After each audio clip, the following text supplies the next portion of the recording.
What is up, everybody? Welcome back to episode 10 of our Pro Cyclist career mode, where Vladimir Saracen going to be looking to defend his King of the Mountain jerseys at Étoile de Bessèges.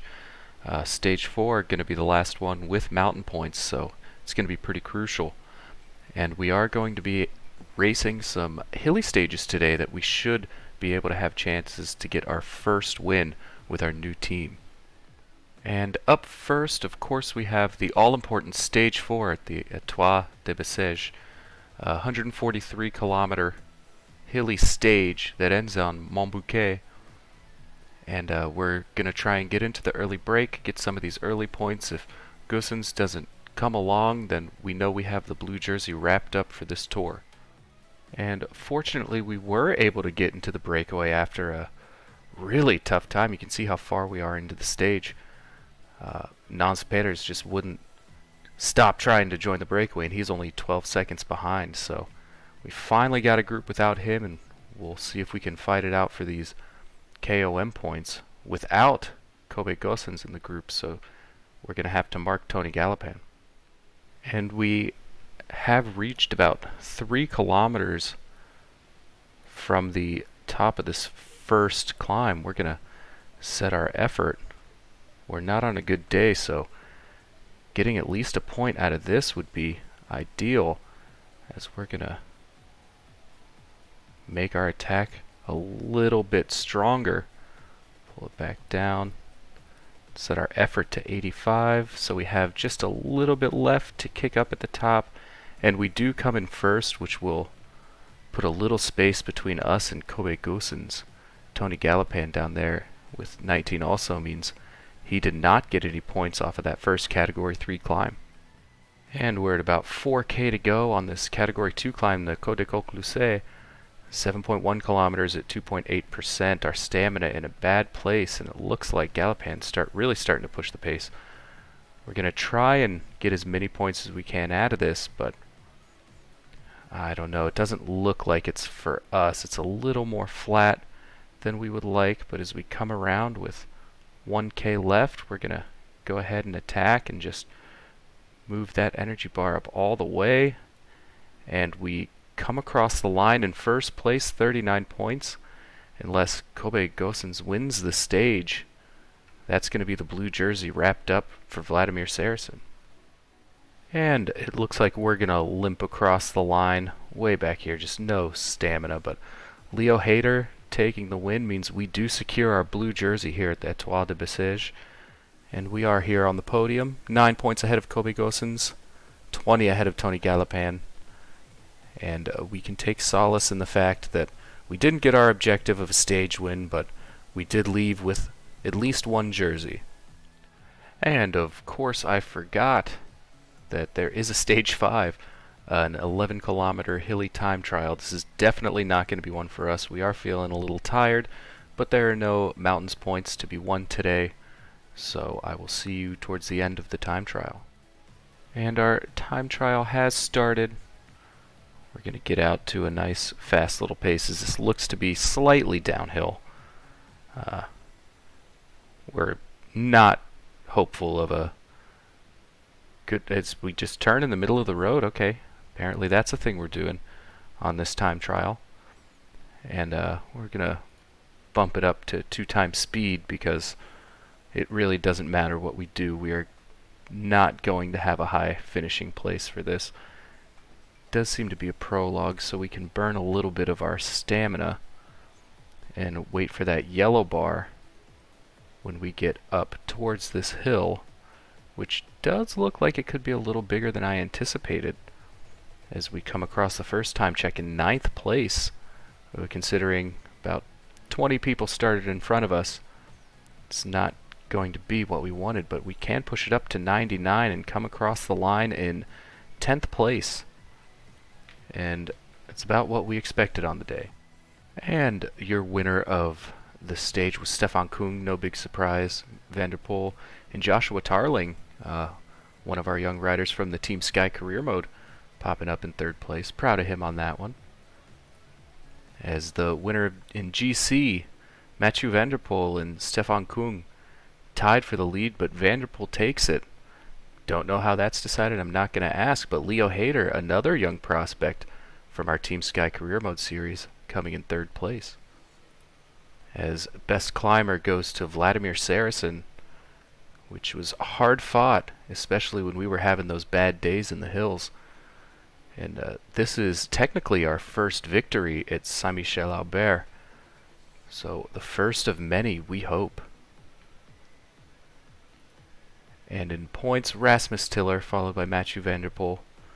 X getting on the board. Always good to see. And Leo Hayter wins the young rider over Kevin Vauquelin and Fabian Weiss. And the team classification, Ineos Grenadiers, no surprise, only beating out Groupama FDJ by 13 seconds. And our next race for this episode will be the Muscat Classic in Oman, a 170-kilometer hilly stage. It looks like it should be suited well for us. Has a little ramp there at the end for us to try and get over. I'd assume we would be one of the favorites for this, but surprisingly, we're not. Bob Stannard, Stefano Oldani, Kevin Gignettes, if they're considered favorites, I have to think we'll be there or thereabouts. So we're definitely going to be going for this one if we have a good race day condition.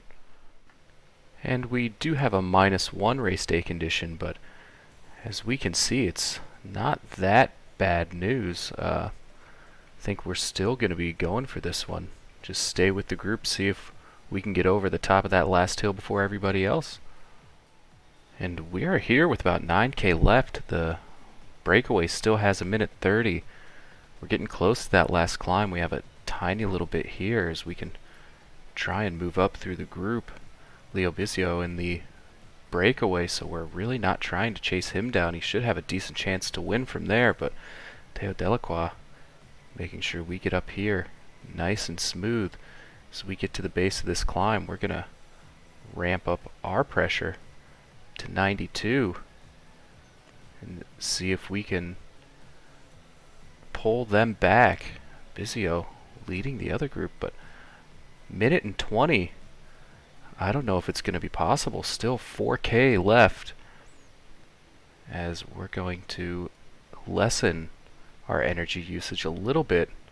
Was hoping more of these guys would crack, but it doesn't look like that's going to be the case, as we need to attack just before the crest of this hill and sprint on the way downhill, but that breakaway is going to stay away again. And we can hope Leo Bisio can take the win as they come across the line. And Jordan Andreev comes in first. Bisio top 5, but we're going to come across in 11th place just behind Bob Stannard.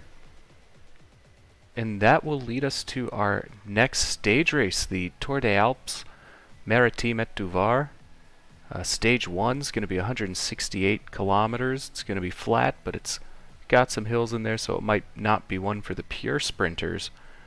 But the next 2 stages after this are hilly, so I think we're going to look to try and do something in the GC here. And we have made it to the base of this last little climb before the finishing line. 3K to go to the top.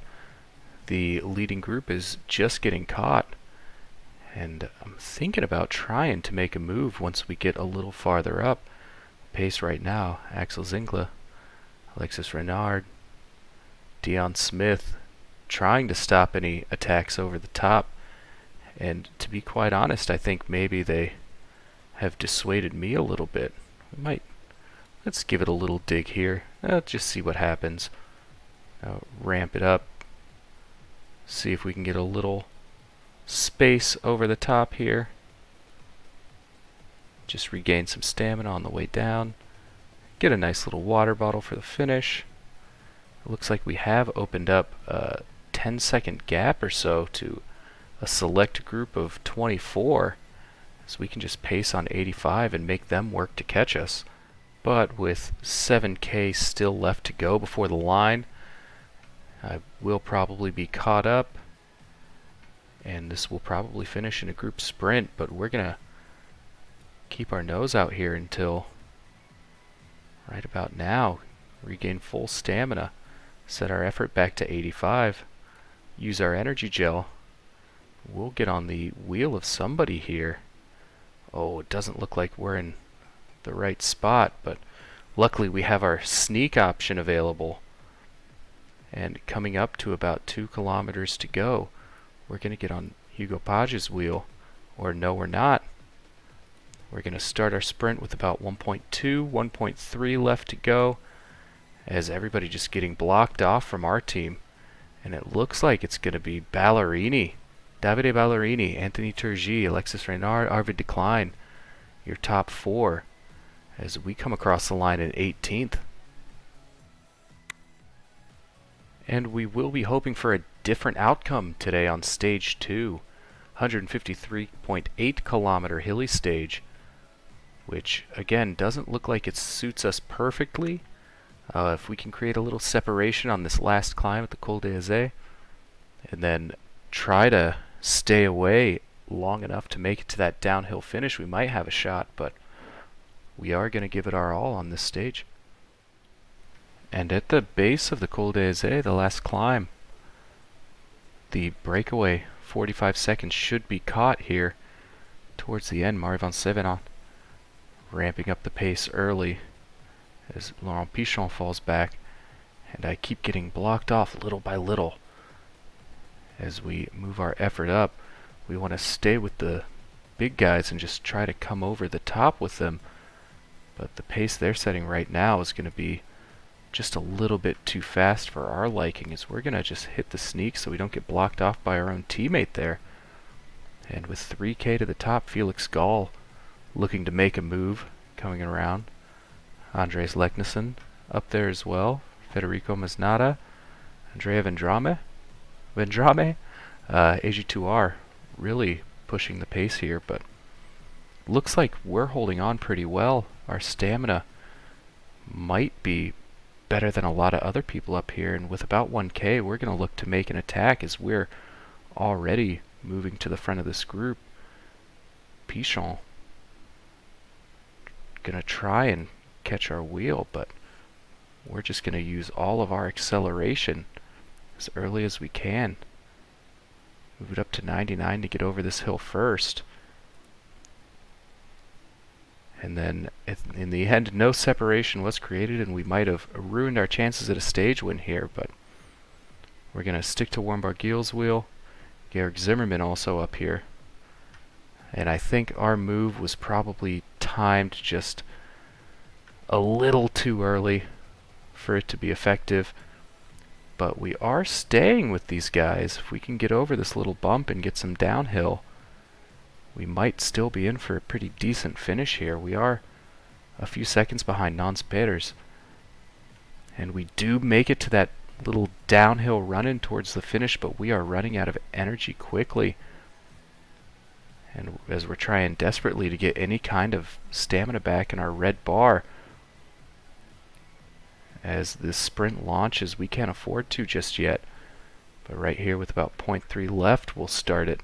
As Kevin Vauquelin, Nans Peters was celebrating, but Vauquelin came around. Alexander Camp coming in third, as we're looking to just grab a top 20 at this point. The stage did not go as we wanted it to, so we come across in 17th place. And a lesson in humility for Nans Peters, as Kevin Vauquelin wins the stage. Never celebrate before you cross that finish line, as Peters does take the yellow jersey, tied on time with Vauquelin and Alexander Camp, as Nicholas Zukowski in the lead for best climber, Ballerini in the lead for the points classification, and Vauquelin again first place for the young rider classification. So we're sitting there in third place. But for the last stage of the tour, we have a short little 109 kilometer hilly stage, and with us being 6 seconds back on GC, we're going to have to try and make a move. And it also doesn't look like it suits us very well, but I mean, you got to go for it, right? And with about 10K to go, we are at the base of that little final climb. Going to try and stay with this group past the flats. We have caught the breakaways. Marvin Sevenant decides to take off. We can't let that go because he will end up winning the stage. But just trying to kick up just enough to where we can catch him on that final little uphill without using too much energy. And right now our stamina is in a decent spot, but Van Sevenant going up the road already has 35 seconds on us. We'll see if he has the energy to match our little attack up here as we do close him down a little bit. We don't want to go too early. We've got Gachinyard, Van Sevenant, as the trains for the big teams start to go. And we're not going to hit the go button just yet. We're going to go right over the top and hopefully stick on to the back as we go down this little downhill.